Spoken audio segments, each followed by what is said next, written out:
ولمن خاف مقام ربه جنتان.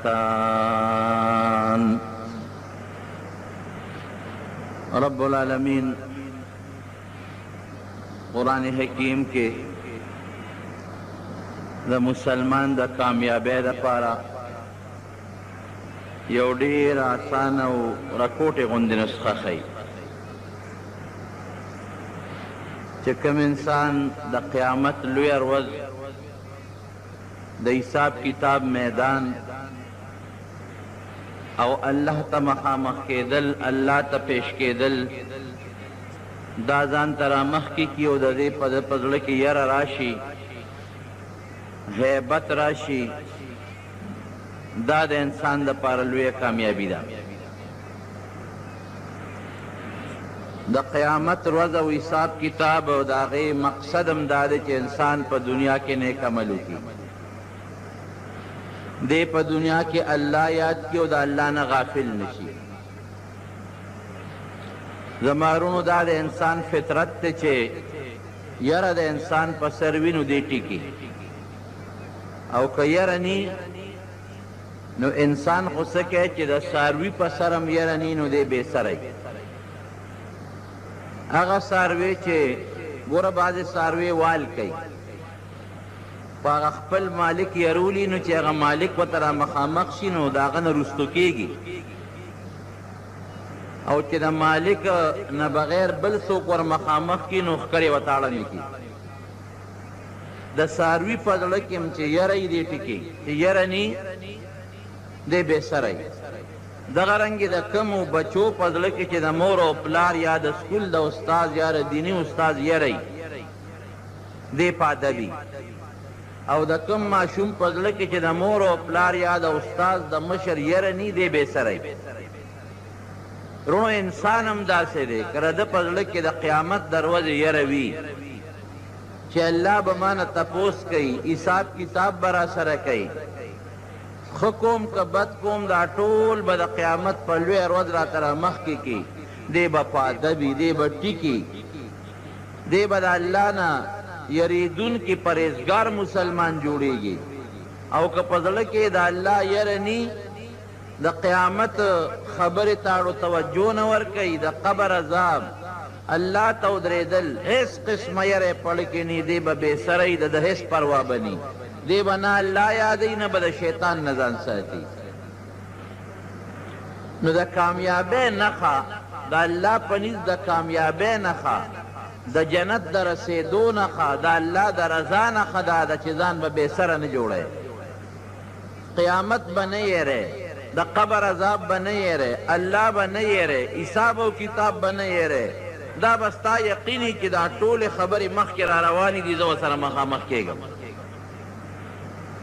ګوره لوی لوی صحابه کرام دي، حضرت ابوبکر صدیق رضی الله عنه څومره د لوی مرتبې خاوند دی، لیکن د الله یره په زړه کې دومره پرته ده چې سړی حیران شي. یو مرغۍ یو باغ کې ګرځېده او ټوپونه یې وال. حضرت ابوبکر صدیق فرمایي یاره افسوس چې دا مرغۍ هم زما نه ښه ده. چا ورته وي ته خو د نبي علیه السلام جلیل القدر صحابي او د جنت زیر ستا متعلق شوی دی، الله ته خوښې ډېر زیات، نو ته د مرغۍ امید ولې کې؟ یاره وی که دا مرغۍ مړه شي، مرګ وله راشي نو ختمه به شي، او زما څه پته لګي که د الله قهر را باندې راغی او د خدای غضب ونیوم نو بیا ماله ختمېدل نشته. حضرت عمر فاروق رضی الله عنه څومره د الله نږدې صحابي دی، د پیغمبر علیه السلام نږدې صحابي دی، الله ته خوښ بنده دی. یو ډکې یو ځل راواغېشت، رکوټې غوندې ډکې، هغه یې راوچت که وی دا ډکې ما نه ښه دی. چا ورته وی یو ډکې وی او که دا اور کې وغورځېږي نو لوخړه به شي، لمبه به شي، ختم به شي، خو که زه د جهنم اور ته ننوتم او الله راته په قهر کړي نو بیا وله ختمېدل نشته. زمارونو دقه اصلي د کامیابۍ شی هم دا دی، اصلي د کامیابۍ شی چې زړه کې د انسان بې سرتوب نه وي، او د انسان په زړه کې هر وخت د الله یره او د الله فکر وي دا د کامیابۍ نښه ده. حضرت عمر رضی الله عنه د مدینې شریفې په کوڅو کې سره د دې نه چې بادشاه او د مدینې شریفې په کوڅو کې به ګرځېده، د خپل رعیت او د خپل قوم او د خپل ملت خیال به ساته.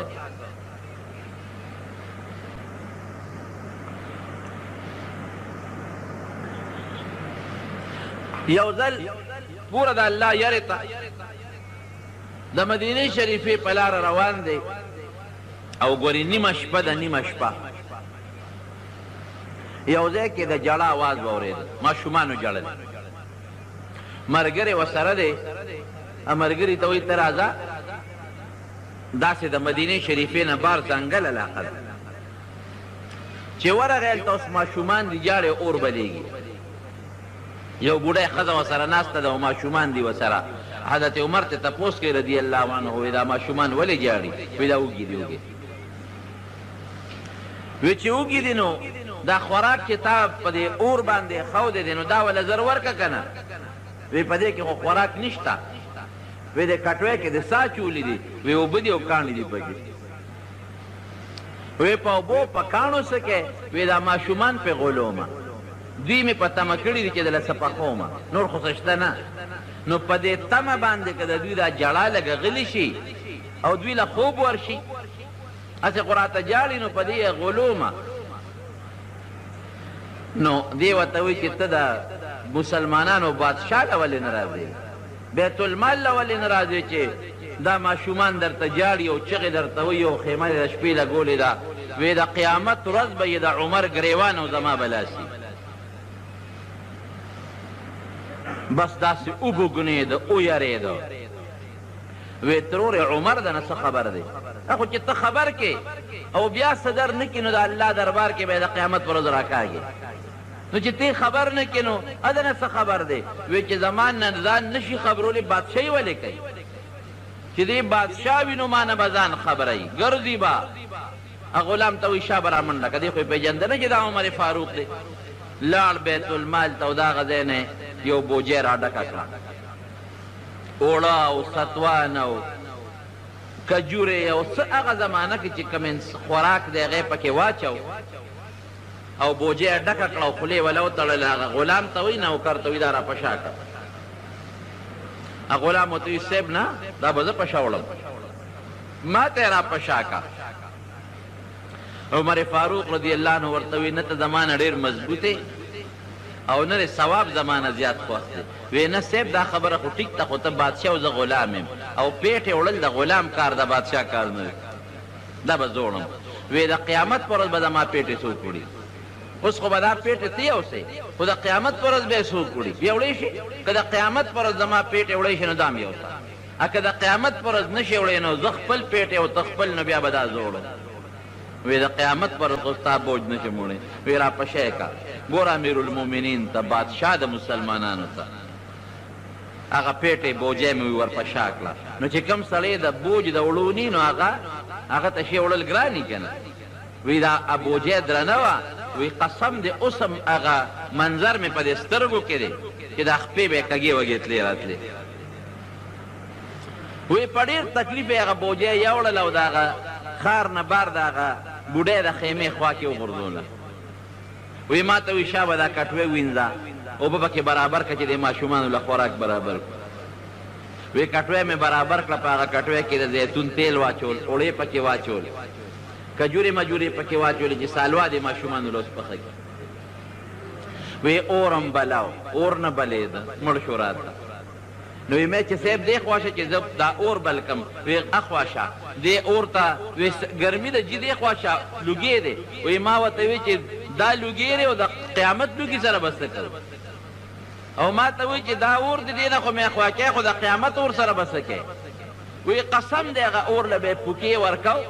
وی اوس هم زما هغه منظر په دې سترګو کې دی چې د هغه د هغه ګڼې ګیرې نه به د هغه د اور هغه لوګې پورې را پورې ورته راوته او د لوګي د لاسه یې را سترګې د اوښکو نه ډکې وې. وی هغه حلوه پخه کړه او تیاره یې کړه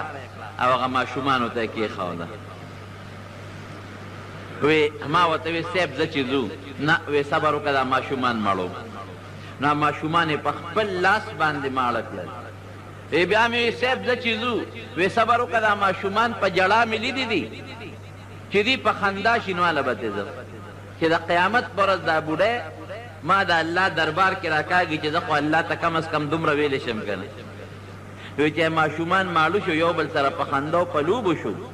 نو یې مونږ را روان شو. نو یې بیا ورته عمر فاروق هغه بوډی ته وایي چې بوډی سار له بیت المال ته راشه امیر المؤمنین ته چې تا له پې څه وظیفه مقرره کړم. نو بوډی ته خو پته نه وه هغه خو وایي چې دا به هم لکه د ایران او د روم د بادشاهانو په شان بادشاهي ما به یا څوک ور پرېږدي یا نه. وی بادشاہ ته به ما څوک پرېږدي. وی ته راشه تر وړیل ته به زه موجود یم خدای به خیر کړي. نو چې را رخصتېدو نو هغه بوډی ورته دعا وکړه وی بچې وی د بادشاه سره ته مناسب یې عمر مناسب نه دی. وی خدای دې عمر د بادشاه نه لرې کړي او تا دې الله د هغه په څه کې همدلته دعا کوي. وی روان شو دی سار وختي بوډی مجلس ته راغی دربار لګېدلی دی. څه دربار به مسجد نبوي کې به دقسې په مصله د پاسه ناست وو صحابه به ورته ګیر چاپېره ناست وو د خلکو فیصلې به یې کولې دی دربار. بوډی راغله چې څنګه رانږدې شو تپوس یې وکړه امیر المؤمنین کوم ځای دی وی دا په مصله چې ناست دی. چې رانږدې شو ویې کتل خو یې د شپې لیدی بس پوه شو چې دا خو همغه سړی دی چې بېګا پې ما بوج راوړی دی ما له اور بل کړی دی پوکي لوګي ته والي دي زما ماشومان یې ماړه کړي دي هسې نه سزا رانه کړي. او د عمر فاروق خو ډېر روب او دبدبه هم وه بوډی زر رسته شوه صحابو ته یې راوینې دی را مخکې کې ورته یې وې وایه ترورې چې څه دی مقصد دی. وی ګوره ښه وي زه خو د ټولو نه مخکې دا معافي غواړم چې بېګا په تا ما څومره زیاتې او څومره ظلم کړی دی. وی نه بوډی معافي مه غواړه دا ستا حق و ستا د بچو حق. وی یو خبره درته کومه اوس چې د قیامت په ورځ د الله په دربار کې ودرېږي اوس به څه وی به دا راته ووایه. د قیامت په ورځ چې د الله دربار کې تا ودرېږم نو عمر به د دې ګریوان نه رانیسم او الله ته به یې مخامخ کوم. اوس به څه وی اوس به وایم چې یا الله په مخ د ځمکه که ما انصافدار او عادل انسان لیدلی دی نو هغه عمر فاروق دی. او خدای زه دې خبرې ګوی کوم چې په نیمه شپې زما وږي بچي یتیمانان بچي ماړه کړي دي او په دا خپله شی وله بوجۍ راوړی دی. د بیت المال نه یې ورته مستقل رزق مقرر کړه میاشت په میاشت ستا له او ستا بچو ته تنخوا به میلاویږي راځي. دا د الله یره یې ګورې د هر چا دا خوږه او دا پسته او نرمه بستره خوښوي د هر چا خوب خوښي. یو ځل د مدینې منورې په کوڅو کې روان دی بار ووت چکر به یې لګو داسې باروبار یو خیمه لګېدلې ده او د هغه خیمې نه د فریاد اواز راځي فریاد داسې زبیرګي ترې راخېږي. ملګري ته وایي ته راځه داسې معلومیږي لکه چې دې خیمه کې څوک مریض دی. چې ورلل یو سړی دی په خیمه کې دننه بار کېږي او په ډېر لوی تکلیف دی او ځان ته یې ډیوه او شمه بله کړې ده. سړیه څوک یې وی میلمه یم دلته څه کوې بس شپه را باندې راغلې ده او دې خیمه کې دا مې دلته خیمه لګولې ده. وی دا فریاد او دا زبیرګي چې ورم دا څه شی دی. وی دا زما کور والا بیماران دي په دې خیمه کې دننه دي. څه تکلیف دی ورته؟ وی د ماشومانو د پیدایش بیماري ده. نو وی څوک ورسره شته؟ وی څوک نشته. وی د خوراک مراک سے انتظام وی ایسب نشته. مسافر یم غریب یم مسکین یم دی خو یې نه پېژنې کور یې منډه کړې کور ته لاړ. بیبي ته وایي ښځې د خوب یې راپاڅوله وی د الله د رضا دپاره به یو خدمت وکړی شي. د یو مسافر او د یو بې کسه او بې څوکه خدمت دی. اوس د شپې ښځه او ښکل دا ښه خبره نه ده. دا خدمت به وکړی شي ګوره الله به دله جنت درکړي الله به د جهنم د اور نه وساتي. او چې د یو مسلمان تکلیف دې پورته که نو د قیامت پر ورځ به الله ستا نه ډېر لوی تکلیف پورته کړي. نبی علیه السلام مبارک فرمایي که نه حدیث دی چا چې د یو مسلمان نه د دنیا یو رکوټې مصیبت لرې که د دې انسان نه به الله د قیامت د ورځې غټ مصیبت لري. نو بیبي ورته وایي امیرالمؤمنین چپ څه شوی دی شا به وایه د آخرت د ثواب او د الله د رضا کار دی ته ما ته حدیث بیانې او منتونه راته کې چل څه شوی دی زر راته وایه.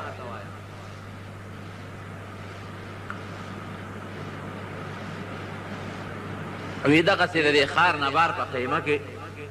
یو مظلومه ښځه غریبه بې کسه بې څوکه مسافره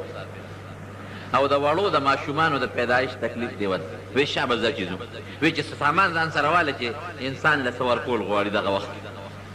هغو زنانه وزر یې سامان مامان برابر کو او په منډه لاړل چې څنګه لاړل خیمې ته ورورسېدل ګوره د بادشاه ښځه ده او د کم بادشاه د امیر المؤمنین عمر فاروق رضی الله عنه بیبي ده او د دایي خدمت ته دي یعنې دغه ځای کې ډېرې نورې ښځې به وي چې هغې ته یې ویلې وي چې یو ښځه هله شا به راله راپاڅوه چې بویه ځو ویلېږو نه د خپلې ښځې نه د دایي خدمت اخیستل او چې د مسلمانانو بادشاه وي وروڼو وایه استاد هغه چا هغه څوک دا کار کوي چې په زړه کې د الله یره چې په زړه کې یره نی داسې څوک کولی شي نشي کولی نو سړي ته وایي وروره بار راوځه وی ولې وی ما دا کور والا راوستل چې ستا د دې ښځې خدمت وکړي وی ښه سړی یې بار راوویسته و عمر فاروق خپله بیبي وردن نه کړه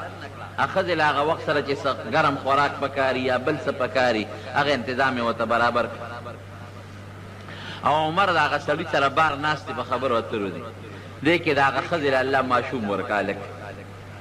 نو حضرت عمر فاروق رضی الله عنه ته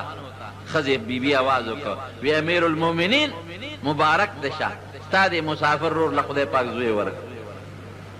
خو چې دی ورته وي چې امیر المؤمنین مبارک دشه نو سړی پر پیدو شو وی ښه ته عمر فاروق امیر المؤمنین یې ویو وی دا ستا بیبي ده ویو وی صاحب موږ معافي غواړو ما نه خو غټه غلطي وشو او هلته په خیمه کې په ښځه هیبت راغی چې ښه دا عمر راغلی دی بار ناست دی دغه خو یو نوم یو دبدبه وه او په ښځه هیبت راغی چې ښه د امیر المؤمنین ښځې د ما د دیتوب خدمت وکړه نو ګوره فایده پکې دومره شوه چې په هغه ښځې دومره هیبت راغی چې د هغه هیبت سره خدای پاک هغه مکمل جوړه کړه د ماشوموالي د ماشوم د کېدو نه پس چې نور کم تکلیفي د هغه هیبت سره الله د هغه نور تکلیف نه خلاصه کړه زړې ورته په خپو پرېوت صاحب معافي غواړم ما په زما ښځه دې مړه وې خو چې ستا بیبي د هغې خدمت نه وې کړی زما ښځه دې مړه وې خو چې تا والا خدمت نه وې کړې وې نه د قیامت په ورځ به څه کوو د الله دربار کې چې الله ته زه مخامخ ودرېږم او ما نه الله تپوس کړی وي چې دغسې د مدینې په قرب و جوار کې یو ښځه په خیمه کې پرته وه او د هغې څوک نو او بېکسه او مسافره ښځه وه ما به الله له څه جواب ورکوه سهار وختي به بیت المال ته راشي چې ستا دپاره او ستا د دې ماشوم دپاره مونږ ته نښه وظیفه مقرر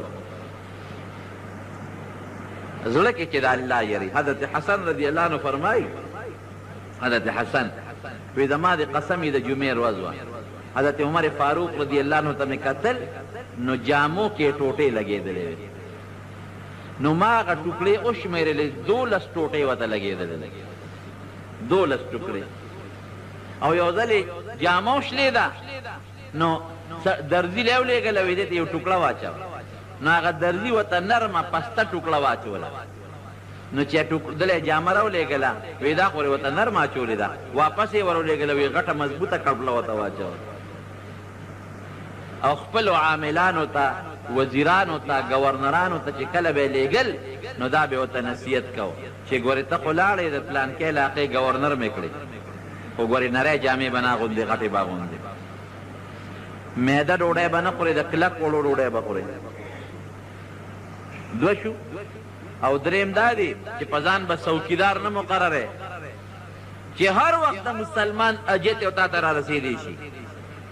څوکیدار به نه مقرره نو په بصره کې یو ګورنر مقرر کړی و عیاض یې نوم د هغه متعلق چې شکایت وکړه چې ځان ته څوکیدار مقرر کړی دی او چې کله یې خوښي ځان ته خلک پرېږدي او چې کله یې خوښه نه پرېږدي محمد ابن مسلمه رضی الله عنه ویلي ته لاړ شي پوره تحقیق وکړه بیا ماله راشه هغه لاړ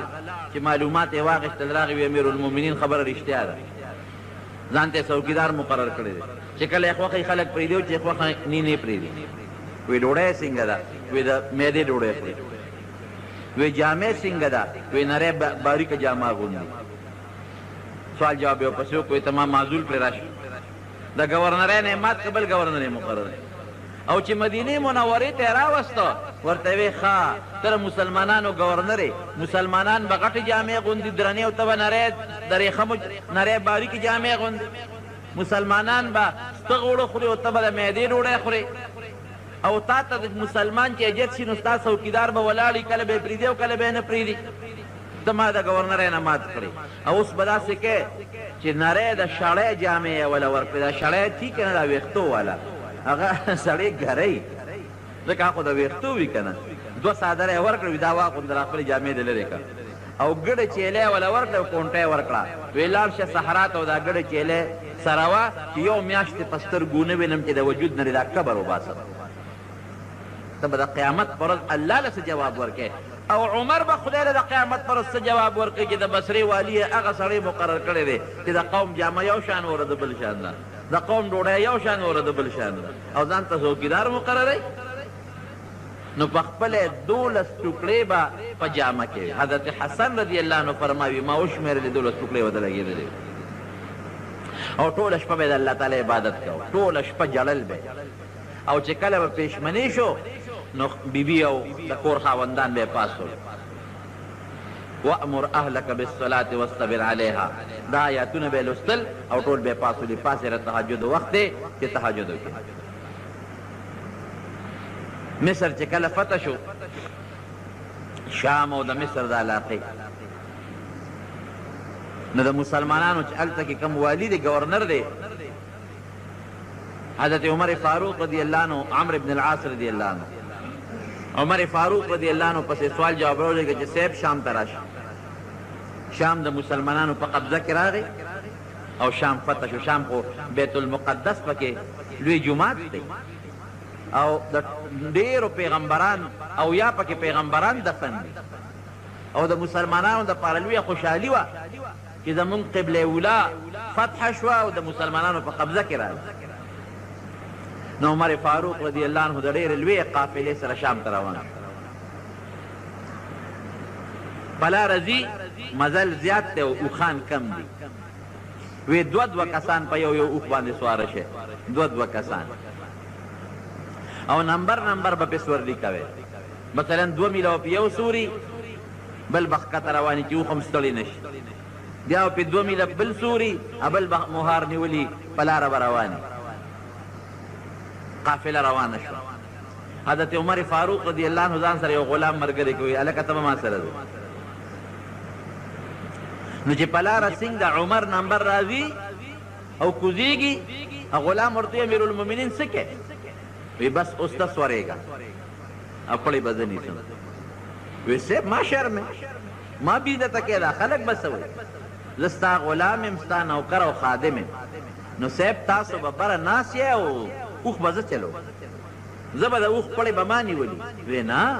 ته مسلمان نه ته انسان نه څه زه ستړی کېږې زه ستړی کېږم ته نه ستړی کېږې غلام ورسره په جګړه دی وی نه دلته خو ټیک ده چې زه امیرالمؤمنین یم خو د قیامت په ورځ به زه امیرالمؤمنین بیا ګورې نه یم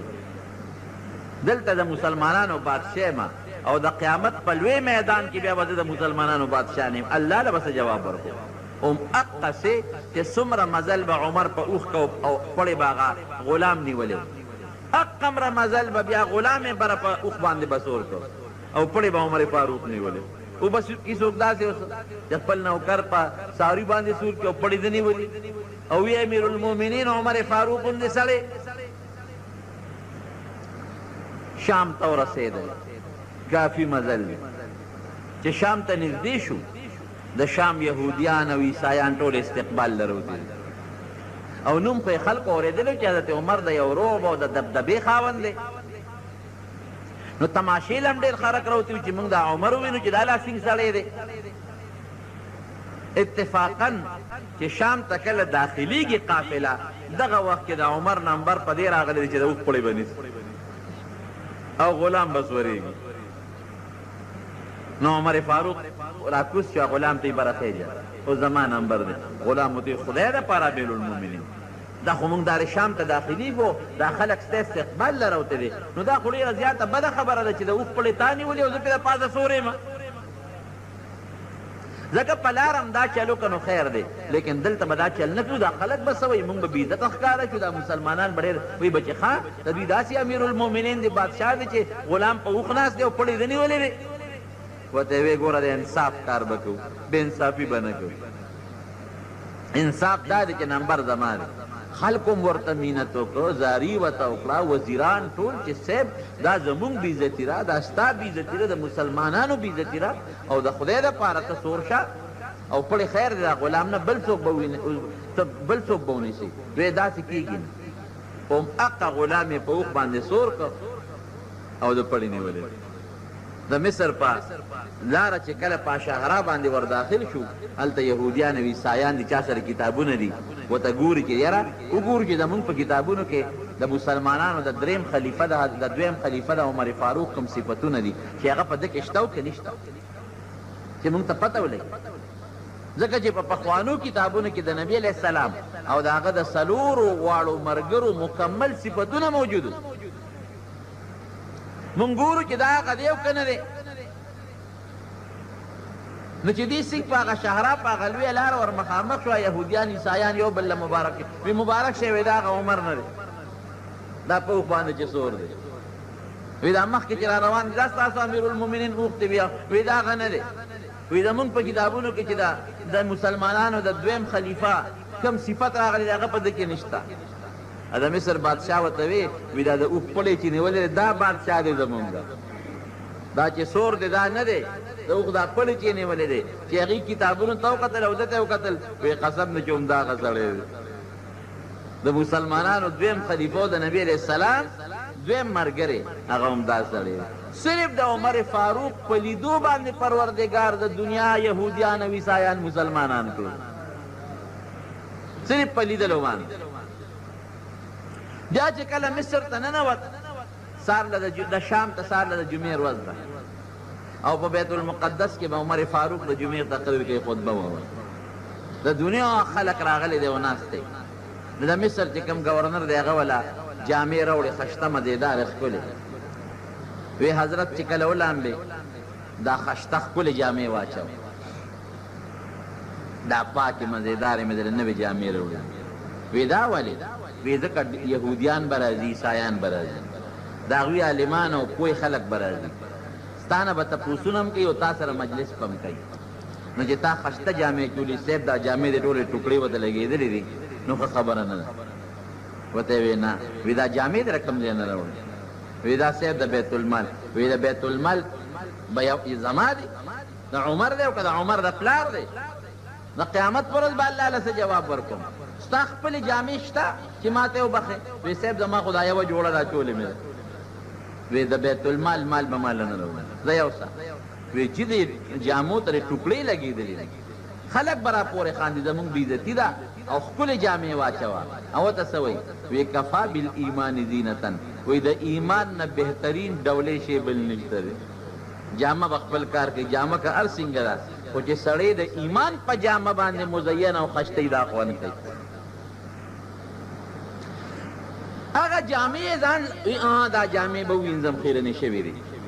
دا به ووینځم غسلخانې ته ننوت وی لمبل او په خپلو لاسونو یې ځان له هغه جامې په غسلخانه کې ووینځلې نورې جامې نشته نو چې هغې ځان له صفا کړې او په غسلخانه کې نچوڼ کړې او لګې او پوټې اوچماتې شوې وی چولې بار راووته د جمعې مانځله بیت المقدس ته لاړ په منبر کېناست یهودیان او عیسایان د دنیا د عیسایانو راهبان او د علماو دا راغلي دی ورته ناست ډېر خشته تقریر وکړه او هغوی چې ورته ګوري د جامو ته او د خپلو کتابونو هغه لیک ته ګوري چې زمونږ په کتابونو کې د عمر کم صفت دی هغې ته ګوري نو حیران دي چې مونځ شو د مانځه نه پس راغلل تپوسونه یې شروع وکړل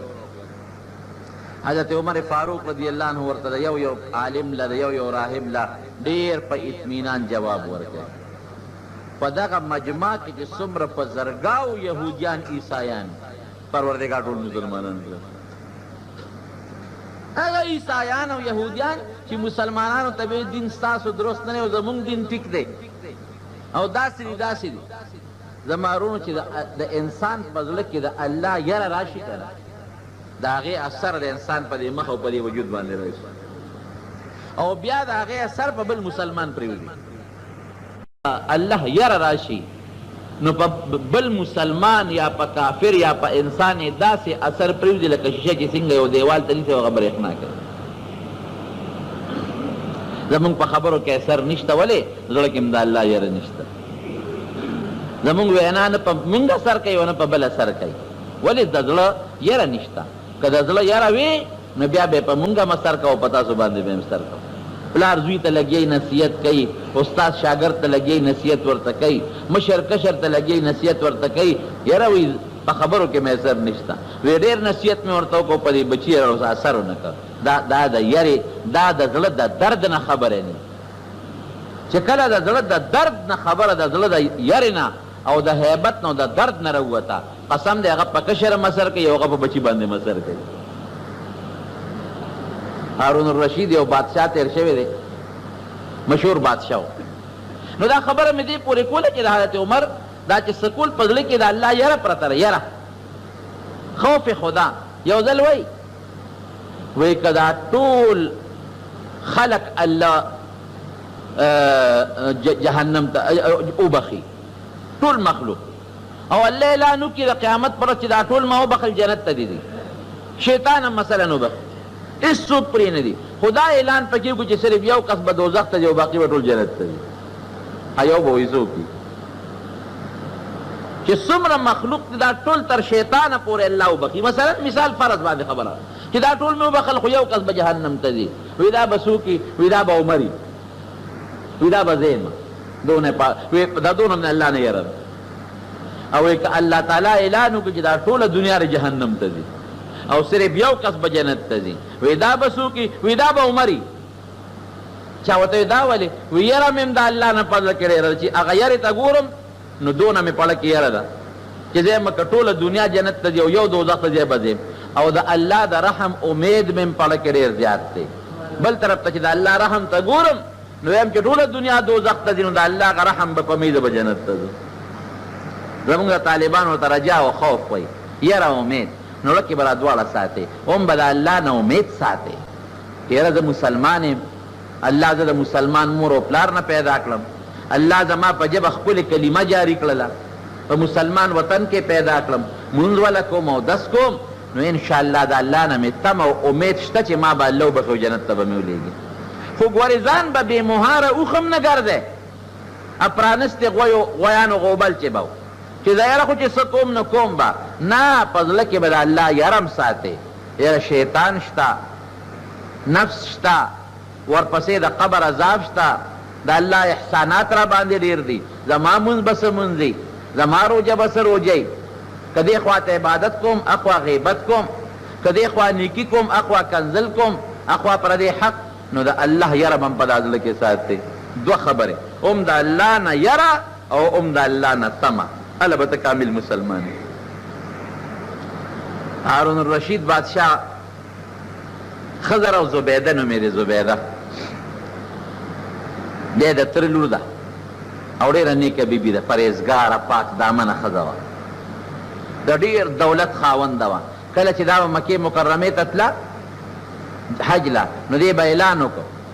چې کله چا حج ته زړه کېږي هغه خلک چې خپل وس یې نه کېږي غریبانان یې نو هغه دې راشي مونږ سره دې نومونه ولیکي نو په زرګونو خلک به رالل ښځې او سړي نومونه به یې په رجسټر کې ولیکل نو ځان سره به یې حج له روان کړل نو د دغې حج خرچه چې څومره د دې خلکو دا به زبیدې د خپل جیب نه برداشت کوله د بیت المال نه نه خپله مالداره ښځه وه دا خرچه به هغې برداشت کوله او ډېره ښکلې ښځه وه د هارون الرشید ورسره مینه ډېره زیاته وه ډېرې ورسره محبت یو خوب یې لیدی و داسې خطرناک غوندې دی زه یې درته نشم ویلی بیا علماو د هغه خوب تعبیر وله ورکړه چې ستا نه به الله یو خدمت اخلي او خدمت به دی په مکه مکرمه کې خوبه نه وي بغیر د زمزم نه نو وی تا نه به الله دا خدمت اخلي چې ته به یو نیر راولې مکې مکرمې ته او مکه مکرمه او د هغې ګیر چاپېره خلک به پې سیراب کې نو صاحب په هغه زمانه کې یو نیر وکنسته هغه نیر د عرفات په یو غر کې راوتی دی او مکې مکرمې ته را رسېدلی دی اوس هم د هغې نښې شته چې څوک حج له عرفات منا ته لاړ شي د هغه نهر زبیره د هغه نهر اوبه پکې نشته اوس وچې شوي دي خو د هغې نښې نښانې شته دی. او عجیبه هغه زمانې انجینیرۍ ته چې وګورئ حیران به شئ، ځکه چې بعضې ځمکه ښکته ده غرونه دي که نه، او بعضې اوچته ده، او په داسې طریقې هغه نیر راوستلې ځکه نیر چې ډېر یو ځای کې ښکته شي نو بیا خو بره نه شي ختلی. کله یې ورته بعضې ځای کې ډکون کړی دی، دیوالونه یې ورته والي دي، غر یې ورته تراشلی دی، او په داسې ځای نه یې دا نیر تر ننه پورې د دنیا انجینیرانو دا معلومات ونه کړی شو. څومره غټ ساینسدانان دي چې دا نیر په دې غر کې راوتلی چې د اوبه راغلي د کوم ځای نه وي، دا د کوم ځای نه راغلي دي، هېڅ پته ونه نن پورې چا ونه لګوله. ډېرې زمانې پورې دا نیر بیده او خلکو به ترې فایده عرفات کې او په منا کې او په مزدلفه کې او په مکه مکرمه کې به ترې خلکو فایده اخېسته. نو د هارون الرشید دې ښځې سره ډېر محبت او مینه وه. یو ځل دواړه د شپې یو بل سره لګیا دي، ګپ شپ لګی. خاوند ښځې ته غوسه شو، نو د ښځې د خولې نه خبره ووته. کوم خاوند چې ښځې سره ازادي کوي نو خامخا د ښځې د خولې نه هم څه ګډې وډې بیا وځي. نو دا ښځه د هارون الرشید ته وایي چې ته خو دوزخي یې، خاوند ته وایي. دا خبره ناروا ده. ښځه به خاوند ته داسې قسمه د بېادبۍ او د بېعزتۍ الفاظ نه وایي، دا سخته ګناه ده. د خولې نه یې وختل، وایي ته خو دوزخي یې، جهنمي. هارون الرشید ورته وایي ښه، وایي که زه دوزخي یم نو ته په ما په دریو طلاقو طلاق یې. اوس ترونو د دریو طلاق ډېر ګران کار دی. الله دې مسلمان وساتي. یو سړی که ښځې له یو طلاق ورکړي هم ګناه ده، ښه خبره نه ده، خو د هغې جوړښت په اسانه کېږي. که دوه ورکړي د هغې جوړښت هم په اسانه کېږي، خو چې درې طلاقه ورکړي د هغې جوړښت په ډېر ګران کار دی، بیا نه کېږي جوړښت، او که کېږي نو ډېر ګران کار دی، اسان کار دی. د خولې نه د هارون الرشید الفاظ ووتل. اوس دیم چې سوچ یې وکړه چې دا زما د خولې نه څه ګډې وډې ووتې. ښځه هم په ژړا شوه چې دا ما دې خاوند ته څه غلو خوړل. شپه د سهار وختي علما راوغوښتل هارون الرشید ته تپوس وکړي چې د دې مسلې حل راته ووایه. ما ته ښځې وې دوزخي، ما ورته وې که زه دوزخي یم نو ته په ما په دریو طلاقو طلاق یې. دې ته معلق طلاق وایي. څه مطلب؟ که دا پته ولګي چې هارون الرشید دوزخي دی ښځه به طلاقه شي، او که دا پته ولګېده چې دې دوزخي نه دی جنتي دی نو بیا ښځه نه طلاقېږي. نو مولیان ورته وایي چې صاحب دا خو داسې مسله ده چې مونږ له هم جواب نه راځي. مونږ ته څه پته لګي چې ته دوزخي او که ته جنتي. که ته دوزخي خو ښځه په دریو طلاقو طلاقه ده، قصه دې خرابه شوه. او که دوزخي نه جنتي نو ښځه نه طلاقېږي. نو مونږ ته څه پته لګي چې دوزخي جنتي، د هغې پته خو یو الله ته لګي. پیغمبر شته نه چې د الله نه تپوس وکړي، او مونږ ته پته نه لګي. ښځه جدا شوه د خاوند نه، ځکه څه پته لګي اوس چې دې دوزخي دی او ښځه طلاقه نه. ښځه هم جاړي او هارون الرشید نه هم خبرې نه کېږي، جاړي. ښځه یې خوښ هم ده او له تر لورې هم ده، او خلک هم پریشان دي ځکه بادشاه هم د انصاف بادشاه. دا علاقې چې څومره علما دي، نیکان دي، محدثین دي د هغه زمانې، ټولو سره مشورې کوي، خو د مسلې جواب اړو چاته معلوم نه دی. امام شافعي رحمت الله علیه چې دا کوم د مذهب او د فقه لوی امام دی، دغه وخت کې ماشوم و چې دا مونږ د چڼې وایو، د 1214 کالو. الله وله پویه ورکړې وه، لوی علم الله ورکړی. په لاره روانو تپوس یې وکړو یاره دا خلک پریشانه دي چې څه چل دی. وی دا زمونږ بادشاه هارون الرشید په یو مسله کې ګیر شوی دی، او د هغه مسلې حل چا سره نشته، جواب چا سره نشته. وی څه مسله ده؟ وی ښځې ورته وی دوزخي ده. وی که زه دوزخي یم نو ته په ما په دریو طلاقو طلاق یې. اوس دا پته نه لګي چې هارون الرشید دوزخي دی که جنتي دی. که دوزخي خو ښځه به طلاقه یې او که نه نو ښځه به نی طلاقه. وی د دې مسلې جواب خو ما سره شته. امام شافعي صاحب خلکو بادشاه تعالی وی صاحب یو رکوټ طالب دی، محمد ابن ادریس ته د نوم و، نوم یې محمد او د پلار نوم یې ادریس. شافعي هغه سره جواب شته. وی ری ولې دی وله مجلس ته بوت. هارون الرشید په تخت ناست دی، وزیران ناست دي، قاضیان او وزیران او قاضیان یې څوک دي؟ لوی لوی امام ابو یوسف رحمت الله علیه غوندې خلک ناست دي، دا نیکان او صالحان خلک یې قاضیان علما. دی ورته مخامخ خودرې طالب دی، وی مولانا صاحب طالب صاحب زما را دې مسلې جواب د سره شته؟ وی او صاحب بالکل شته. ټول مجلس کې وزیرانو ګڼه ناسته ده. وی خوایا که نه؟ وی نه صاحب داسې نه کېږي. وی ته به د دې تخت نه راکوشې او زه به دې تخت ته وخېږم، ته به دلته ودرېږې، ښځه به دې راولې به م ودرې، د مسله به راته بیان کې، زه به جواب درکم، بیا ته پیشه او تخت دې پیشه. وی دا خلق ورته وی دا څه کوې؟ وی نه، وی دا خو د علم سپکاوی دی چې دې بره ناست دی او زه ورته ولاړ یم او دې ما نه د مسلې تپوس کوي. ګوره د دین قدر مونږ خلکو کې نشته. مونږ د علماو څه قدر کوو؟ مونږ د طالبانو څه قدر وکړو؟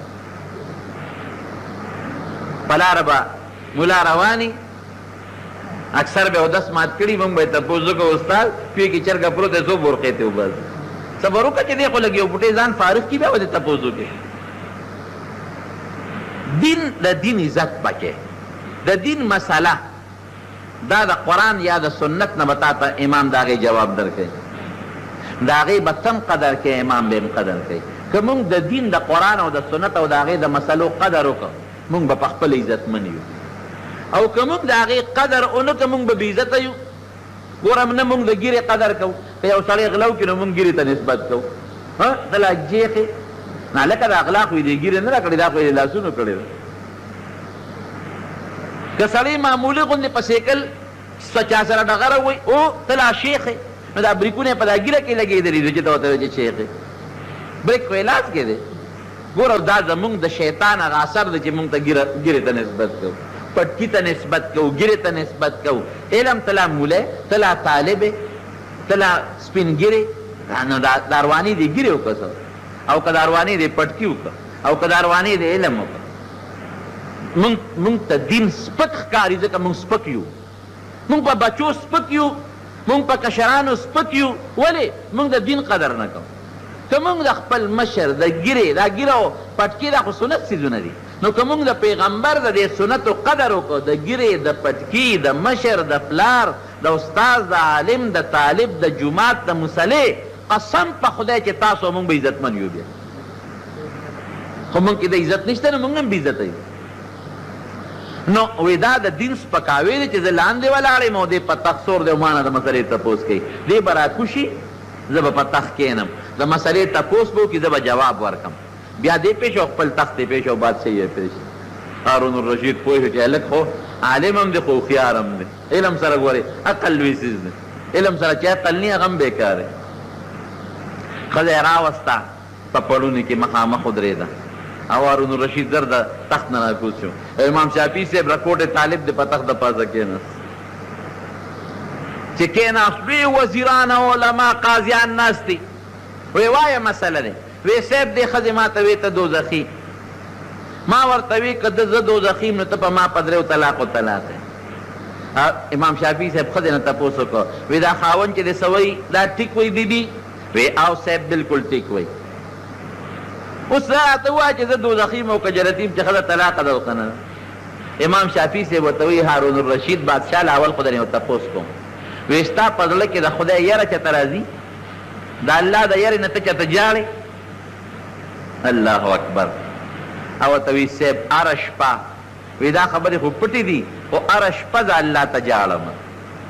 او داسې جاړم په سلګو چې خدای لوی رعیت دې راکړی دی، او د قیامت پر ورځ به ته ما نه زما د دې قوم تپوس کوې، زه به تاله څه جواب درکړم. یا خدای چا سره ظلم ونه کړم، یا خدای څوک د لوږې مړه نه شي، یا خدای څوک نار مړه نه شي، یا خدای څوک ښځه بې پردې نه شي، خدای څوک په چا زیاتي ونه کړي. دا تپوس خو به ته مانه د قیامت پر ورځ کوې، الله تعالی به څه جواب درکړو؟ وی ټوله شپه تر پېشمني پورې خدای ته جاړم.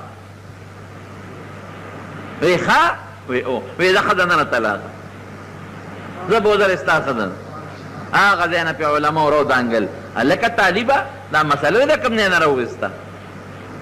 د خدای نه جاړې او جاړم او ښځه نه طلاقه؟ وی او بلکل د قرآن شریف د دې آیات نه مې راوویسته، ولمن خاف مقام ربه جنتان. الله وایي چې د چا په زړه کې د الله یره راشي د جنتي وي،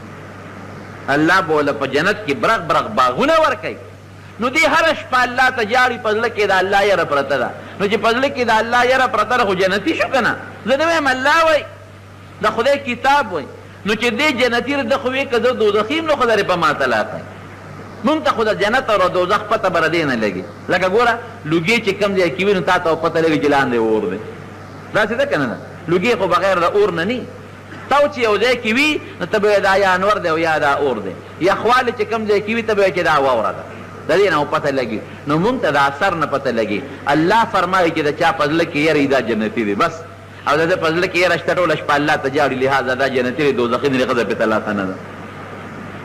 زما وروڼو که ځان کامیابول غواړئ زړه کې الله او د الله یره راولئ. د شپې چې کله سملی په ذکر سملی، په ذکر د الله نوم یادوئ، درود شریف او دس کوئ سملی. نو که د شپې د نه صوته نو جنت ته به نیغ په نیغه ځئ. ور آسان عمل شو که نه شو؟ دوست د انسان باندې یره ده که نه؟ ته زمونځ خو نه کوې چې اودس کوې، خو نبي علیه السلام فرمایي چې څوک اودس کې اوده شو او د ده په ژبه د الله ذکر یا درود شریف چلیږي، درود شریف هم ذکر دی، د الله نوم دی پکې، نو که دې په دا شپه کې مړ شو نیغ په نیغه جنت ته به ځي، او د ایمان د زوال نه به محفوظ او بچ دی. څومره اسانه نسخه شوه. ښه چې کم کار کې وګوره چې دا کار هسې نه داسې نه چې ما په الله رونه نیسي، دا الله د قهر او د غضب کار نه. نورونو دا زمونږ دپاره کامیابي ده. خدای پاک زمونږ په زړه کې خپله یره پیدا کړي، د نیکانو قدر، د علماو او طالبانو قدر، د جومات عزت، د پټکي عزت، د مدرسې عزت، دا زمونږ دپاره ډېره لویه خبره ده.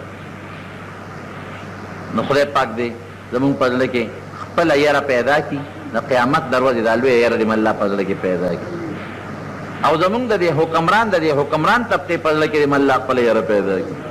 لوی مصیبت دی اخر کې راته دا خبر را یاده شوه چې زمونږ په دې قبایلي علاقو باندې بیا دې دغه ظالمانو بمبارۍ شروع کړي دي، امریکې او د هغه د ملګرو. او نن بیا پکې زمونږ یو اخبار مې وختي کته، نو زمونږ یو لوی وزیر وایي موږ د هغوی ته طاقت نشو لرلی. مې ظالمه دشمن ته دشمن چې دا وایي چې طاقت نشم لرلی، خو نور دې په ځان باندې وخوینده. دا ولې دا بېغیرتي ده، بېغیرتي دعا وکړئ چې الله زمونږ په زړونو کې خپله یره پیدا کړي، الله مو د غیرت او د حیا ژوند نصیب کړي. خدای که څوک په هر قسمه مصیبت او تکلیف کې گرفتار دی، خدای د هغه مصیبت او تکلیف نه په خیر خلاص کړي، او زمونږ په زړونو کې د آخرت او د قیامت یره پیدا کړي، او خدای تم بې حسابه بې کتابه جنت ته بوتلی کړي. چا که بیماران څوک دعا وکړي، زمونږ یو ملګری دی ګل لالا، د هغه زویم بیمار دی، نور هم څوک مریضان دي، دعا وکړي چې الله تعالی وله شفا ورکړي. خدای قرضداران د قرض نه خلاص کړي، زمونږ د حلال رزق نصیب کړي، مردګان هم وبخي، او تنګدستیان چې څومره تنګدسته دي، غریبانان فقیران د حلال پراخ رزق نصیب کړي، او زمونږ په دې وطن باندې الله خپل فضل وکړي. او څومره دا کافر چې زمونږ په دې وطن کې ګوتې ورکړي دي او د مسلمان خلاف سازشونه کوي، الله دې په خپل قهر تباه او برباد کړي. اخر وخت کې الله زمونږ په خولې دا کلمه نصیب کړي چې لا اله الا الله محمد رسول الله.